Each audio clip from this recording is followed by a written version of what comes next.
देखिए, दुनिया में जब भी महान विचारकों की बात की जाती है, तो मैं एक नाम सबसे ऊपर लेता हूँ, सुकरात। सुकरात एक प्रभावशाली व्यक्तित्व थे। उनका जन्म यूनान के एथेंस शहर में हुआ था। उनकी महानता का पता आज हमें उनके विचारों से लगता है। मुझे उनकी एक चीज बहुत प्रभावित करती है, बहुत अच्छी लगती है। वो ये कहते थे कि मैंने सब कुछ जान जान कर अंत में एक बात जान ली कि मैं कुछ नहीं जानता और मैं कुछ जान भी नहीं सकता। उनका ये कहने का केवल इतना अर्थ था कि जो कुछ नहीं जानता, अगर इस प्रकार की भावना किसी के अंदर आ जाती है तो वही व्यक्ति सब कुछ जान पाता है। क्योंकि हमारी ऐसी धारणा कि हम कुछ जानते हैं, मुझे ये पता है, मुझे वो पता है। अक्सर ऐसा होता है कि आजकल किसी भी टॉपिक पर बात चल रही हो तो हम चाहे उसका बेसिक थोड़ा सा ही जानते हो या ना भी जानते हो, तो हम हमेशा ये कोशिश करते हैं दिखाने की कि हमें इसके बारे में पता है, because we want to show that we are the best. पर वो इन सब से बहुत दूर निकल चुके थे। उन्होंने जब सब कुछ जान लिया तो उन्हें पता लगा कि कुछ भी जाना नहीं जा सकता, क्योंकि जानने को हमेशा शेष रह जाता है, उसे पूरा नहीं जाना जा सकता। तो एक इतनी गहरी बात कहने वाला व्यक्ति, सोचो वो कितना प्रभावशाली रहा होगा।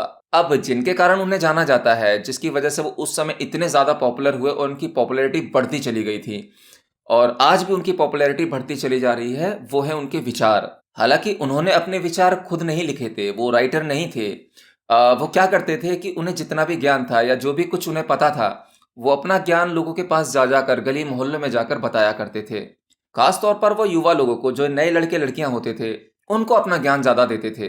क्योंकि युवाओं में एक अलग ही प्रकार की ऊर्जा होती है। जब किसी देश का युवा बदलता है तो वो देश बदलता है। और उनके सभी विचारों से युवा प्रभावित भी होते थे। उनके बहुत सारे प्रशंसक बढ़ते चले गए। जो भी व्यक्ति एक बार सुकरात को सुन लेता था, वो उनका फैन हो जाता था, उनका मुरीद हो जाता था।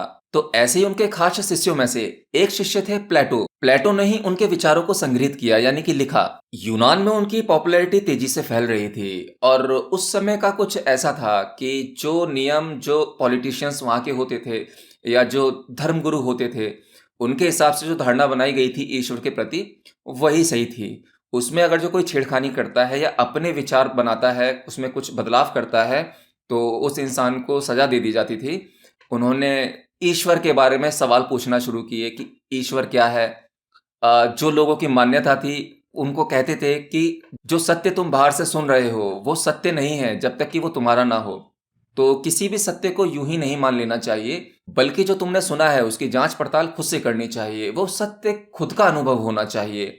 तो इस तरह से लोग उनकी बातों को मानने लगे और खोज में लग गए। ये आग पूरे ग्रीक में फैलने लगी और लोगों की बड़ी भीड़ उनकी फैन होने लगी, जिससे वहां की सरकार और वो लोग जो ऊंचे पदों पर बैठे थे, उन्होंने सोचा ये व्यक्ति पूरा इतिहास बदल देगा, जो उन्हें बिल्कुल नामंजूर था। इसलिए वहां की गवर्नमेंट ने उन पर मुकदमा चलाया। हालांकि वहां की अदालत जहां सुनवाई थी, वहां सब कुछ पहले से ही प्लान था, तो उन्हें पता था कि इस व्यक्ति को सजा देनी है। सुकरात का एक लंबा चौड़ा मजबूत शरीर था। हालांकि दिखने में वो इतने सुंदर नहीं थे, लेकिन हाँ, उनके विचार बहुत प्रभावशाली थे। वो अपने विचारों से ही सबको फैन बना लेते थे। ऐसा ही अदालत में भी कुछ हुआ।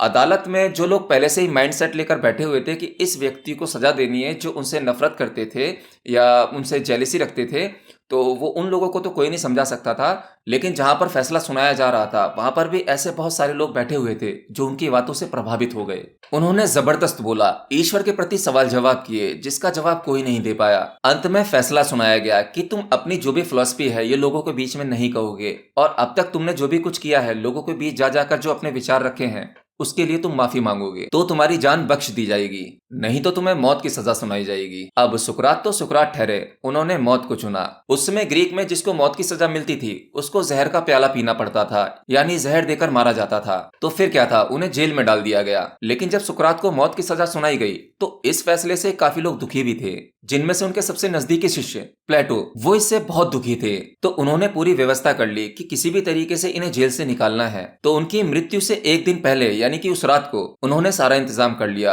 और वो सुकरात से मिलने पहुंचे। उन्होंने अपने गुरु सुकरात को सब कुछ बताया और सुकरात से कहा कि सारी व्यवस्था हो गई है, बस आपको यहाँ से निकलना है, सारा इंतजाम है, जेलर को भी पैसे वैसे दे दिए गए हैं, आपको कोई नहीं रोकेगा। लेकिन सुकरात ने कहा, नहीं, मैं कहीं नहीं जाऊंगा। अगर मैं जेल से भाग जाता हूं तो मैं अपने शरीर को तो बचा लूंगा, लेकिन अपने विचारों को नहीं।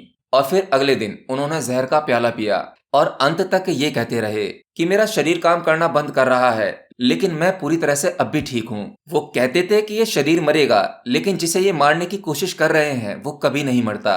और ये कहते हुए वो आराम से लेट गए और अपनी जान दे दी। उनके इसी फैसले से आज उनके विचार जिंदा हैं। देखिए, शरीर तो एक ना एक दिन जाना ही है। इसे कब तक रोक लोगे, कब तक संभाल लोगे?